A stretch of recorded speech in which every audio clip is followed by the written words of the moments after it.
50,001 രൂപ ജ്ഞാനപ്പാന പുരസ്കാരത്തിൻ്റെ തുക. ഗുരുവായൂരപ്പൻ്റെ ചിത്രം ആലേഖനം ചെയ്ത 10 ഗ്രാം സ്വർണ്ണ പതക്കം ഈ പുരസ്കാരത്തിൻ്റെ ഭാഗമാണ്.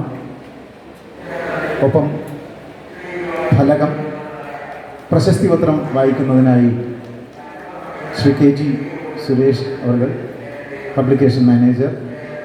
ഗുരുവായൂർ ദേവസ്വം ജ്ഞാനപ്പാന പുരസ്കാരം പ്രശസ്തി പത്രം ശ്രീ രാധാകൃഷ്ണൻ കാക്കശ്ശേരി. അധ്യാപകനായും കവിയായും ആധ്യാത്മിക പ്രഭാഷകനായും അറിവിൻ്റെ വെളിച്ചം നമ്മുടെ കാലത്തെ തെളിയിച്ചു നീങ്ങുന്ന അക്ഷരപ്രസാദമാണ് രാധാകൃഷ്ണൻ കാക്കശ്ശേരി. കാക്കശ്ശേരി ഭട്ടതിരിയുടെ ജന്മത്താൽ പ്രസിദ്ധിയാർജിച്ച ഗ്രാമത്തിൽ 1933 സെപ്റ്റംബർ 7 ജനനം.